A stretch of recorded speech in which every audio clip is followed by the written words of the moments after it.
함께 하나님을 예배하겠습니다.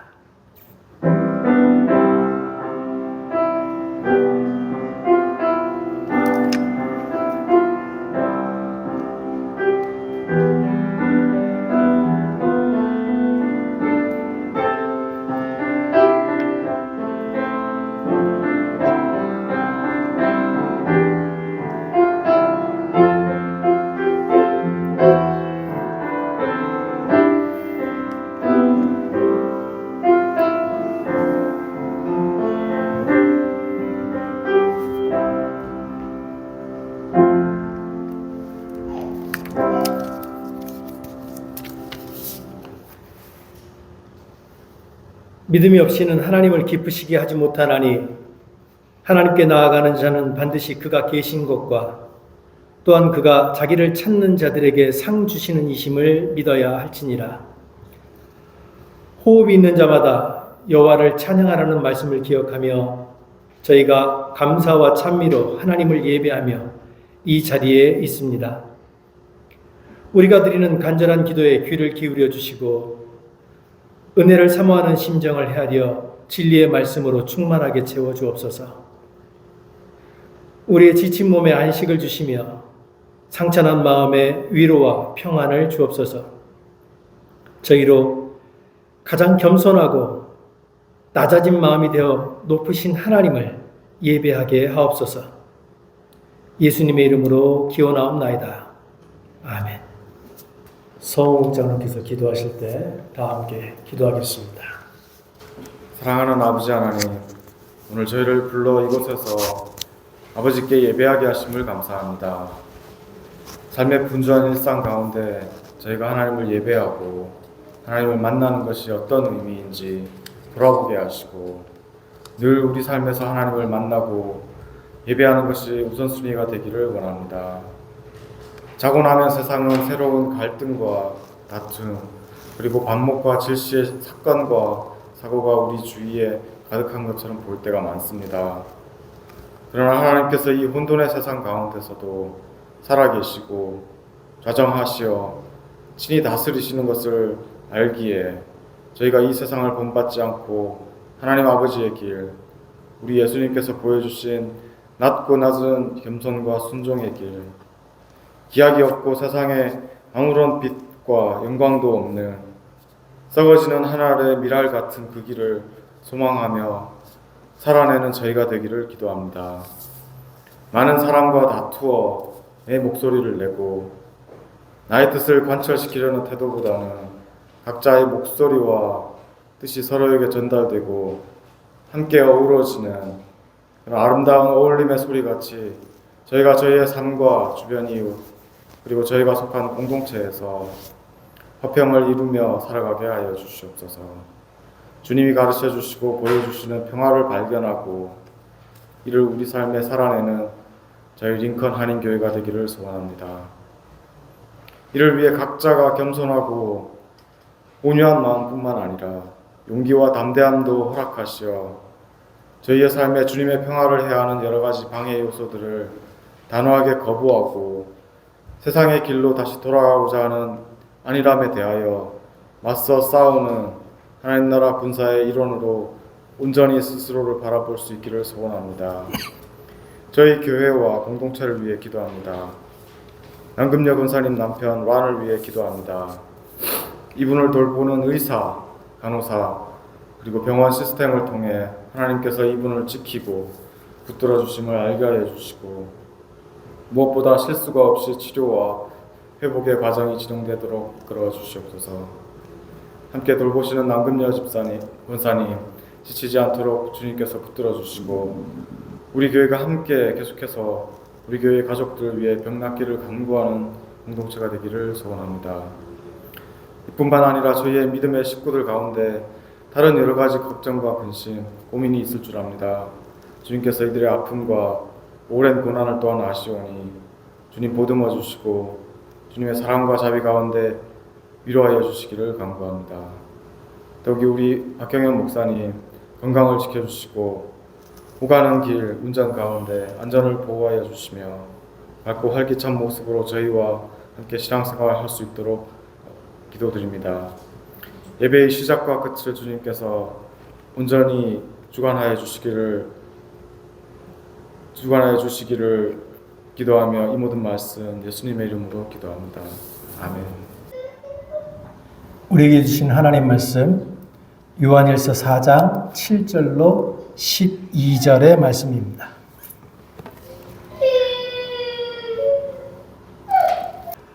사랑하는 자들아, 우리가 서로 사랑하자. 사랑은 하나님께 속한 것이니 사랑하는 자마다 하나님으로부터 나서 하나님을 알고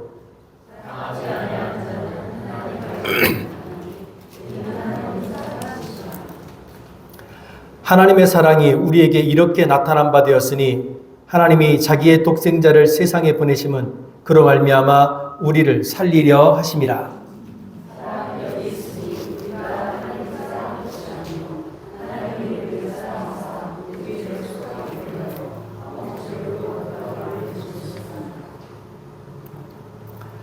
사랑하는 자들아, 하나님이 이같이 우리를 사랑하셨은즉 우리도 서로 사랑하는 것이 마땅하도다.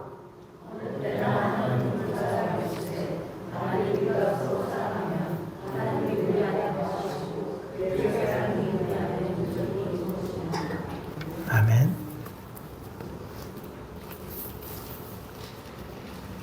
제가 얼마 전 설교에서 거론했던 시인 중에 박상천 시인이라는 분이 있습니다. 이분이 그 아내와 사별을 하고 나서 10년이 지난 시점에서 자신의 아내를 그리며 시집을 냈는데 그 시집의 제목이 그녀를 그리다라고 하는 시집입니다. 이 시집에 전화라고 하는 시가 있습니다. 아침이면 전화기를 들여다보며 그녀의 이름이 몇 번쯤 찍혔는지에 따라 전날 밤 나의 술 취한 정도를 가늠하곤 했다. 술에 취해 어딘가에서 졸고 있을지 모를 나를 위해 응답 없는 전화를 계속 걸었던 아내. 이젠 전화기에 그의 이름이 뜨지 않은 지 시간이 꽤 지났지만 난 아직 그의 번호를 지우지 못한다. 번호를 지운다고 기억까지 지울 수 없을 바엔 내게 관대했던 미소와 아직 생생한 목소리를 떠올리며 고맙고 미안했던 그녀에게 응답 없는 전화라도 걸고 싶기 때문이다. 그곳 아내의 전화기엔 나의 이름이 뜨고 있을까?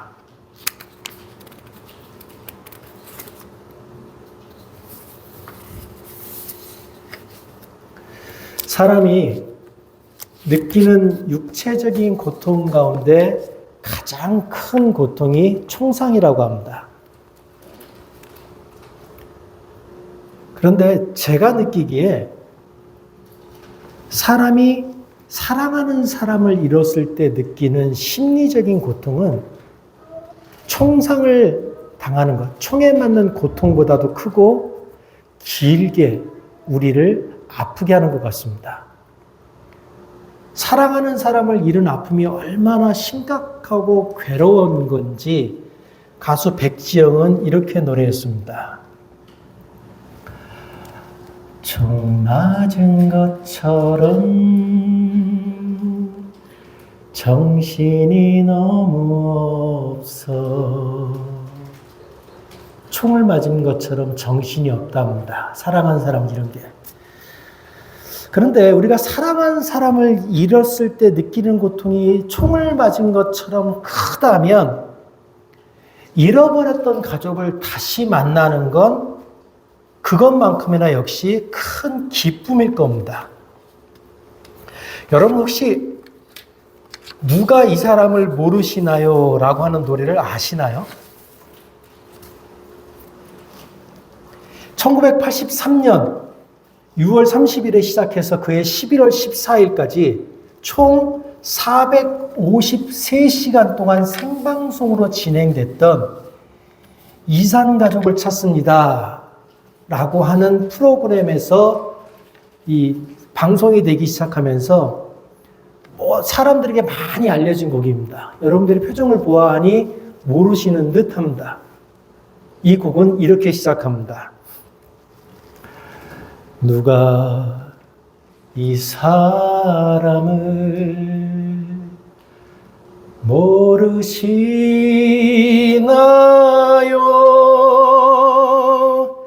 얌전한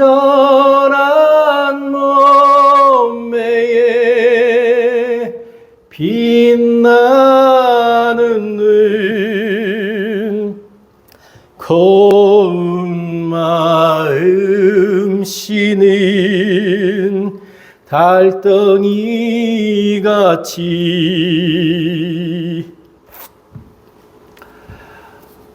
철없는 나이였는데 제가 그때 고1이었거든요. 이 방송을 보면서 밤낮으로 울었던 기억이 있습니다. 물론 저는 잃어버린 가족이 없습니다. 찾아야 될 가족도 없고. 그런데 그렇게 슬펐어요. 그렇게 가슴이 아프고. 전쟁으로 인해서 가족을 잃어버렸던 사람들이, 만나지 못하고 살던 사람들이 이 방송을 통해서 가족을 만날 수 있었습니다. 얼마나 답답했습니까? 죽었는지 살았는지 어디 사는지 알 수 없어서 만날 수 없었던 사람들. 그 사람들이 방송을 통해서 서로가 자기의 가족임을 확인하는 순간 터져나오는 그 울음을 온 나라가 함께 했던 기억이 있습니다.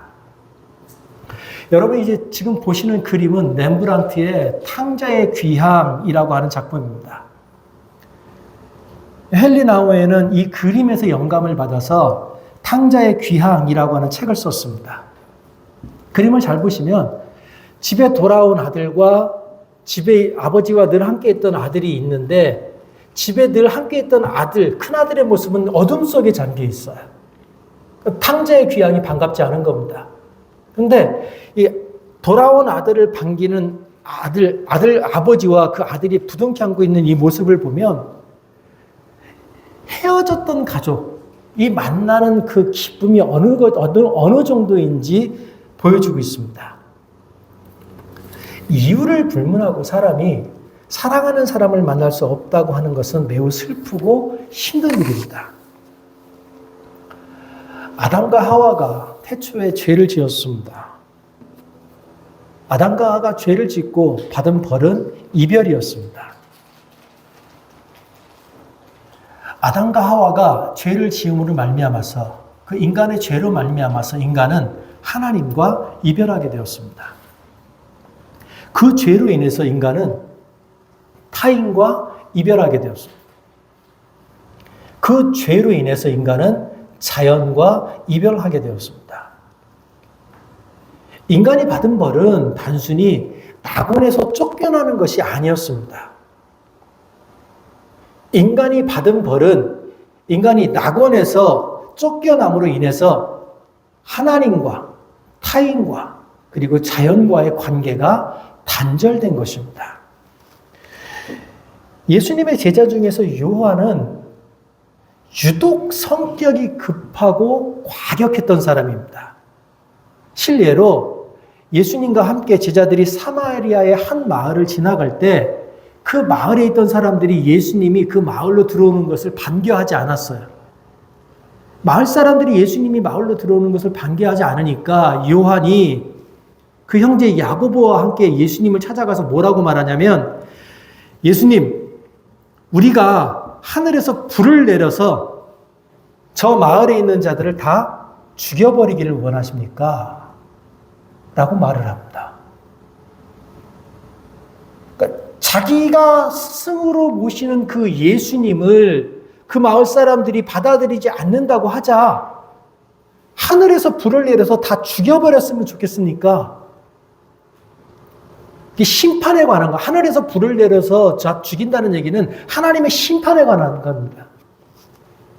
그런데 이렇게 과격했던 요한이 요한 1서에 오면 사랑에 관한 얘기를 유독 많이 합니다.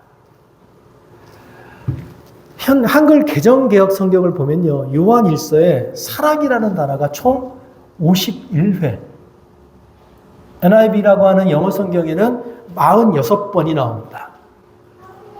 그 과격했던 사람이 사랑에 관한 얘기를 이렇게 강하게 우리들에게 하고 있는 겁니다. 2015년 2월 16일에 대한민국 헌법재판소는 간통죄라고 하는 것은 개인의 사생활에 법이 너무 과도하게 개입하고 사적 복수나 보복으로 악용될 소지가 있고, 또한 강통죄로 인해서 개인의 성적 자기결정권과 사생활의 자유가 침해된다는 이유로 간통죄를 폐지했습니다. 우리가 살고 있는 현대는요, 개인의 자유, 자기결정권, 자율성을 극대화하고 어떤 행동이든 간에 자신의 행복과 자아실현을 위한 것이라면 정당한 것이라고 여깁니다. 그래서 결혼이라고 하는, 결혼 서약이라고 하는 사회적 규범에 의해서 묶여진 가족조차도 자신 개인의 행복과 개인이 누릴 수 있는 사랑이라는 이름으로 그 규칙을 얼마든지 깰 수 있다라고 말하는 겁니다. 이런 일탈적 사랑에 대한 현대의 그 개념은 도덕적 상대주의, 그 사랑에는 옳고 그름이 없다라고 하는 논리에 기반하고 있는 겁니다. 현대 사람들은요, 절대적인 도덕 기준을 거부합니다. 그리고 각자 개인이 자신의 행동을 합리화합니다. 그런데 놀라운 건요, 절대적 기준을 무시하고 배격하고 거절하면서 자신의 개인의 윤리 기준을 중요시하는 사람들이 자기 배우자가 자기가 아닌 다른 사람과 바람을, 불륜을 저질렀다고 하면 그것을 매우 심각한 죄인 것처럼 욕합니다. 드라마에서 자기 아내가 아닌 다른 여자와 바람을 피웠던 남자가 자기 아내에게 이렇게 소리를 지릅니다. 사랑이 죄는 아니잖아. 그 배우가 국민 밉상이 됐었답니다. 사랑이 죄는 아니잖아. 현대인들이 외치는 말이에요. 본인들이 주장하는 겁니다. 우리는 우리의 사랑에 대해서 스스로 결정할 수 있다라고 주장해놓고 막상 그 일을 자기가 당하면 그렇게 분노하는 거예요. 그들의 도덕 결정권은 도대체 어디 있는 겁니까? 이렇게 개인의 감정과 욕망을 아주 중요한 가치로 여기는 시대에서 우리는 하나님의 사랑을 전해야 하는 사람들입니다. 왜냐하면 하나님이 사랑이시기 때문입니다.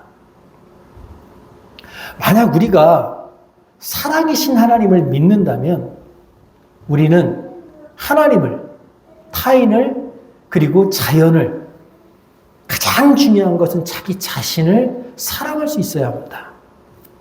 요한은 하나님은 사랑이시다라고 선언했습니다. 하나님은 사랑입니다. 하나님은 전도가 아닙니다. 하나님은 이방 땅을 정복하는 것이 아닙니다.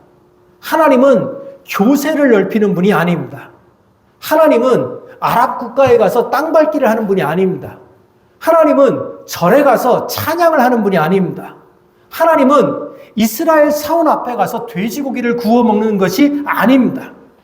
하나님은 자연 재앙으로 인해서 고통당하는 사람들을 향해서 너희들의 죄로 인해서 심판받고 있는 것이다 라고 외치는 분이 아닙니다. 인도양에 지진과 쓰나미로 인해서 고통을 당한 며칠 후에 평범한 무신론자들이 즉흥적으로, 하지만 어느 정도 예측됐던 방식으로 하나님을 향해서 쏟아냈던 그 불만들, 그 불쾌했던 주장들은 자신을 그리스도라고, 내가 그리스도, 하나님을 믿는 신앙을 가지고 있다라고 주장하는 사람들이 쏟아냈던 말들보다도 덜 불쾌한 말이었습니다. 자신을 하나님을 믿는다고 말한 사람 중에 버지니아의 한 근본주의자라고 주장하는 사람은 인도양에서 일어났던 이 재앙들은 불신자들에 대한 하나님의 분노 어린 심판이라고 그랬습니다. 그리고 하나님의 분노 어린 심판이기 때문에 그 심판을 숭고하고도 잔인한 하나님의 그 모습을 바라보며 열광했습니다. 드디어 하나님의 심판이 이루어졌다는 겁니다.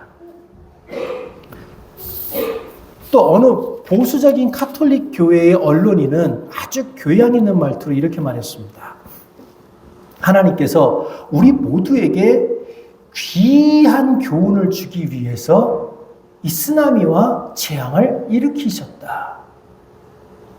더 놀라운 건요, 이 사람들이 그 주장을 할 때 그 근거가, 그 사람들이 내세운 근거가 기독교 신앙이라고 하는 겁니다.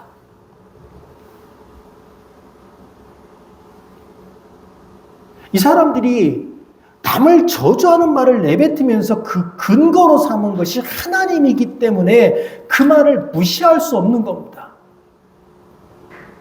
그런데 그 사람들이 타인을 저주하면서 내뱉는 그 말들의 근거가 하나님이기 때문에 그래서 그게 더 절망스러운 겁니다. 여러분, 우리가 믿는 하나님이 정말 그런 분입니까?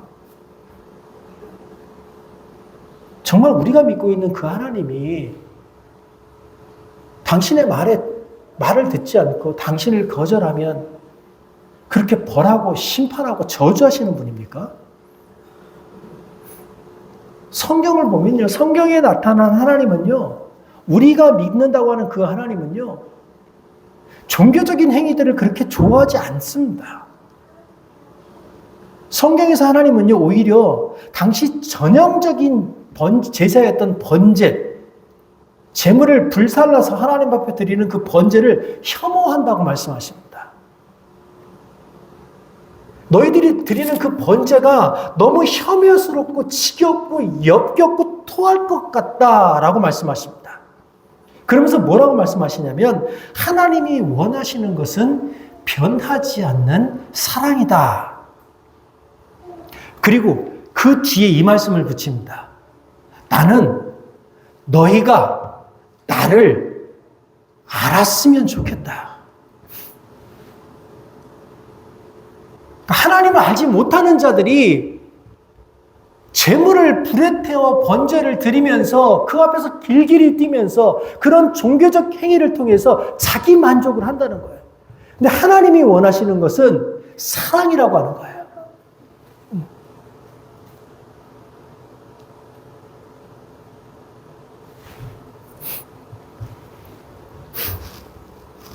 제가 어저께 청년들이랑 예배에 관한 얘기를 하면서 이 부분에 관한 얘기를 했었습니다. 해나가 이렇게 올라갔다가 내려가잖아요. 예전에는 제가 해나가 올라와서 내려갈 때까지 계속 얘기를 했잖아요. 근데 요즘은 이제 해나가 올라오면 잠시 쉬었다가 얘기를 합니다. 왜 그런지 아십니까? 유튜브 편집점을 잡기 위해서 그렇습니다. 다른 의도가 있는 게 아닙니다. 그러니까 여러분도 같이 저랑 한번 숨 한번 쉬시고 집중하시면 됩니다. 하나님이 원하시는 건 제물을 불살라 드리는 제사가 아니라 하나님을 알고 그 하나님을 아는 지식을 바탕으로 사랑하는 거예요. 물론 제사가 불필요하다는 말씀을 드리는 건 아닙니다. 그래서 이렇게 말합니다. 사랑하는 자들아, 우리가 서로 사랑하자. 사랑은 하나님께 속한 것이니 사랑하는 자마다 하나님으로부터 나서 하나님을 알고, 요한이 지금 뭐라 그래요? 하나님은 사랑이다 라고 선언합니다. 사랑은 하나님께 속한 것이다 라고 선언합니다. 그리고 그 다음에 뭐라 그래요? 우리는 하나님께 속한 사람이다 라고 선언합니다. 하나님이 사랑이시고 사랑이 하나님께 속한 것이고 우리가 하나님께 속한 사람이라면 우리가 하나님을, 타인을, 자연을, 그리고 자기 자신을 사랑하는 것은 너무 당연한 겁니다. 지금 전쟁 때문에 온 세계가 난리입니다.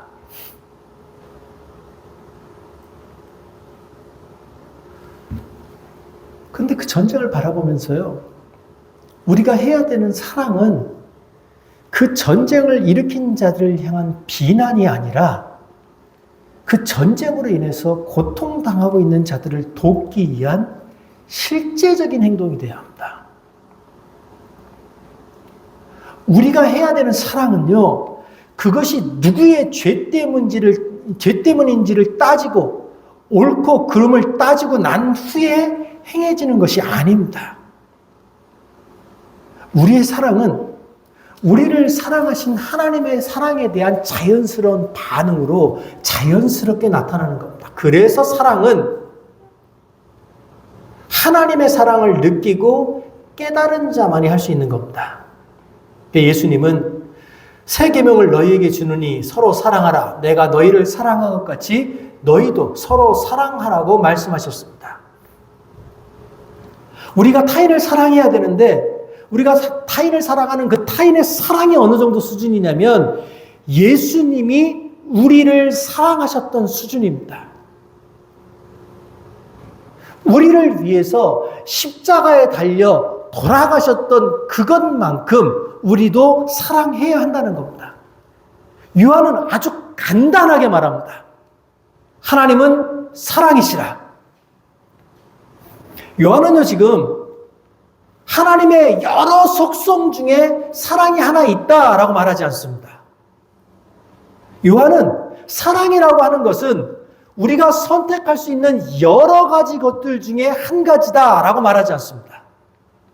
요한은 하나님은 사랑 그 자체다라고 말씀하십니다.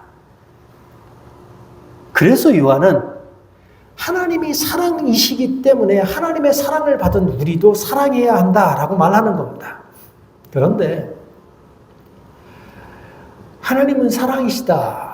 우리는 그분께 속하였다. 그러니 서로 사랑하자라고 하는 이 요한의 주장을 그대로 전하기에는 우리가 처한 현실, 우리가 살고 있는 이 현실이 너무 비관적입니다. 현대를 살아가는 청년들은요, 연애, 결혼, 출산을 포기했답니다. 사는 것 자체가 너무 힘들어서요. 현대를 살아가는 50대, 60대들은요, 어려서 살아갈 때 부모의 도움 없이 인생을 살아야 했고, 자기 스스로의 힘으로 자녀를 양육해야 했으나, 나이가 들어서 누군가의 보호가 필요할 때는 자녀의 도움을 바랄 수 없는 삶을 살아가고 있는 불쌍한 세대입니다. 현대를 살아가는 70이 넘은 분들은요, 남북전쟁을 경험했거나 일제치하의 험악한 살들을 살아남으면서 생존 그 자체가 삶의 목적이었던, 살아남기 위한 것이 삶의 모든 것이었던 분들입니다. 그렇게 험악한 세월을 살고 있는 사람들에게 우리는 도대체 하나님은 사랑이시니 우리도 서로 사랑해야 한다는 말을 어떻게 전해야 하겠습니까? 우리가 세상에 사랑을 전할 수 있는 방법은요, 딱 한 가지밖에 없습니다. 여러분이 여러분의 삶의 자리에서 사랑을 살아내는 것입니다. 여러분이 있는 그 자리에서 사랑을 살아내면 그것이 사람들에게 증거가 되어서 세상에 하나님의 사랑을 전하게 될 겁니다. 그래서 예수님이 너희가 서로 사랑하면 이로써 모든 사람이 너희가 내 제자인 것을 알게 될 것이다 라고 말씀하셨던 겁니다. 요한은 이렇게 말했습니다. 사랑은 여기 있으니 우리가 하나님을 사랑한 것이 아니요 하나님이 우리를 사랑하사 우리 죄를 속하기 위하여 화목제물로 그 아들을 보내셨음이라. 사랑하는 자들아, 하나님이 이같이 우리를 사랑하셨은즉 우리도 서로 사랑하는 것이 마땅하도다. 여기 중요한 단어가 있어요. 예수님이 우리를 위하여 속죄제물이 된 것이 아니라 화목제물이 되었다고 합니다. 속죄제물이 아니라 화목제. 제가 그 레위기서의 화목제에 관한 설교를 하면서 화목제에 대해서 길게 설명을 드렸었어요. 그걸 다시 한번 드리려다가 통째로 뺐습니다. 기억하실 것이라고 믿기 때문에. 속죄제물이 되신 것이 아니라 화목제물이 되셨어요. 그러니까 피조물인 우리가 하나님을 이해할 수 있는 유일한 길이 뭐냐면 그리스도의 사랑을 통해서 그리스도의 사랑을 경험함으로 하나님의 사랑을 깨닫게 되는 겁니다. 그리스도의 십자가 사건을 통해서만 우리는 하나님의 사랑이라고 하는 그 신비에 다가갈 수 있습니다. 그 하나님의 신비에 다가간 사람만이 사랑을 통해서 사랑 안에서 하나님을 경험한 사람만이 서로를 사랑할 수 있는 겁니다. 사랑이 없이는 하나님을 그리고 서로를 경험할 수도 사랑할 수도 없습니다. 하나님은 본질적으로 사랑이시면서 우리를 위해서 살고 죽도록 자기의 아들을 주심으로써 우리를 향한 당신의 사랑을 나타내셨습니다. 그리고 당신의 아들을 주셔서 죽기까지 우리를 사랑하셨던 그 하나님이 이제 우리를 공동체로 부르고 계십니다. 우리가 그분의 가족으로서 친밀함을 가지고 서로 사랑하도록 나이, 성별, 인종, 계층 그 장벽을 넘어서 사랑하도록 우리를 부르고 계십니다.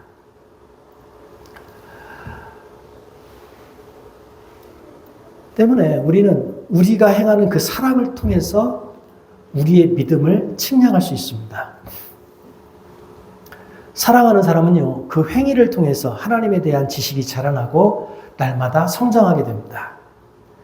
그리스도를 통해서 우리에게 보여주신 그 하나님의 사랑은 딱딱한 형식이나 어려운 개념이 아니라 때로는 따뜻한 미소로, 때로는 부드러운 손길과 친절함으로, 때로는 마음 깊은 배려로 삶의 공동체를 따뜻하게 만드는 모든 행동들로 나타납니다. 여러분이 지금 보시는 사진은요, 제가 살고 있는 집 앞마당에 있는 나무가 가을이 되어 가면서 이렇게 조금씩 물들어가는 모습입니다. 너무 예뻐서 이렇게 제일 왼쪽 위편에 있는 사진을 보시면 끄트머리에 살짝 물이 들어있어요. 저걸 발견하는 순간 제가 깜짝 놀랐어요. 아, 이렇게 낙엽이 드는 거구나. 어느 날 갑자기 낙엽이 다 들어있는 것이 아니고 조금씩 들어가는 거구나. 그리고 저게 조금씩 발견하는 너무 날들이 참 아름답지 않습니까? 이 날들이 이렇게 아름다운 것만큼 제가 소망하기를 여러분들의 삶에 사랑이 좀 가득했으면 좋겠습니다. 특히나 우리 청년들의 삶에 사랑이 찾아와서 여러분들의 삶이 좀 행복에 넘쳤으면 좋겠습니다. 그런데 혹시 저의 이런 바람에도 불구하고 지금 사랑에 실패하고 차이고 까이는 분들이 있다면 예수님의 사랑이 여러분들에게 위로가 됐으면 좋겠습니다. 슬라브 지책은요, 사랑은 혁명적이다라고 하는 표현을 자주 사용했습니다. 사랑만이 기존의 사회적 규범과 질서를 무너뜨릴 수 있는 혁명적인 행위다라고 주장했던 겁니다.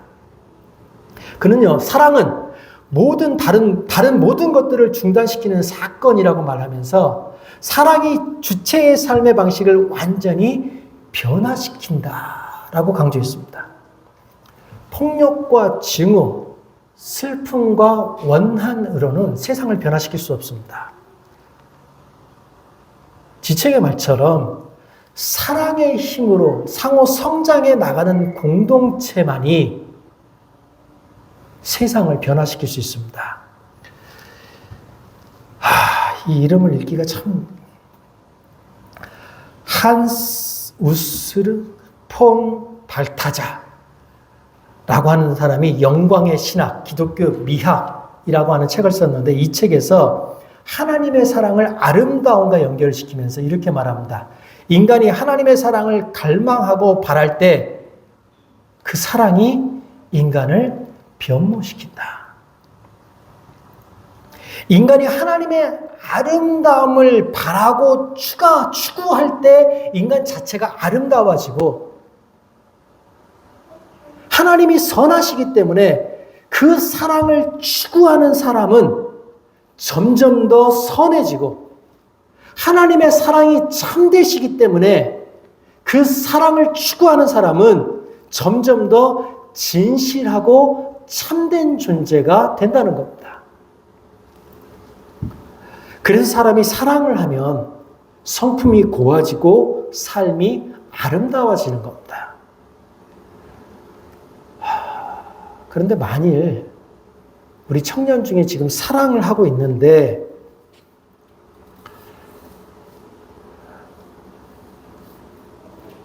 가능성이 없긴 하죠. 어쨌든 만약에 우리 청년 중에 누군가가 사랑을 하고 있는데 그 사랑을 할수록 성질이 포악해진다면, 누군가를 사랑하고 있는데 사랑을 할수록 성질이 나빠지고 포악해지고 있다. 그리고 점점 더 우월해진다면 어떻게 해야 됩니까? 헤어져야 합니다.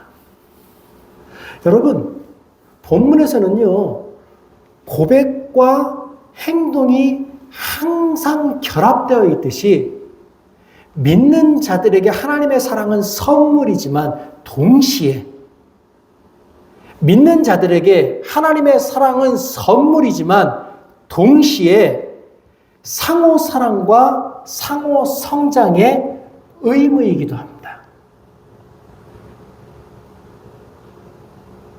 당신은 사랑받기 위해 태어난 사람이 맞습니다.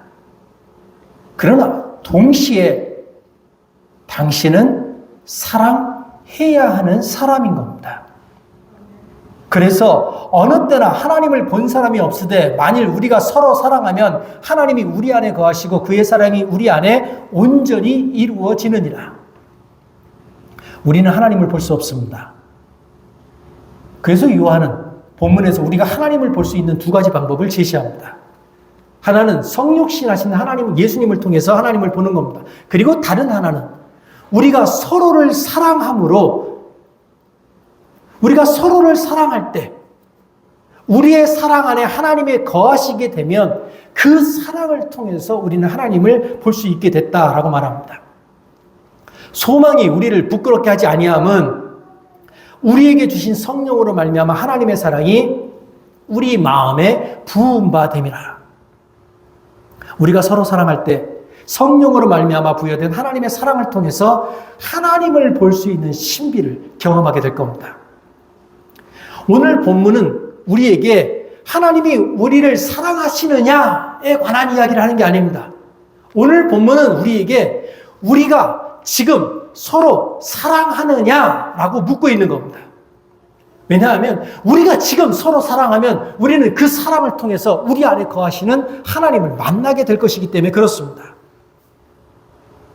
요한은 하나님의 사랑에 대한 응답이, 올바른 응답이 우리도 하나님을 사랑하는 것이다 라고 말하지 않습니다. 요한은 우리를 사랑하시는 그 하나님의 사랑에 대한 올바른 응답은 서로 사랑하는 것이다 라고 말합니다.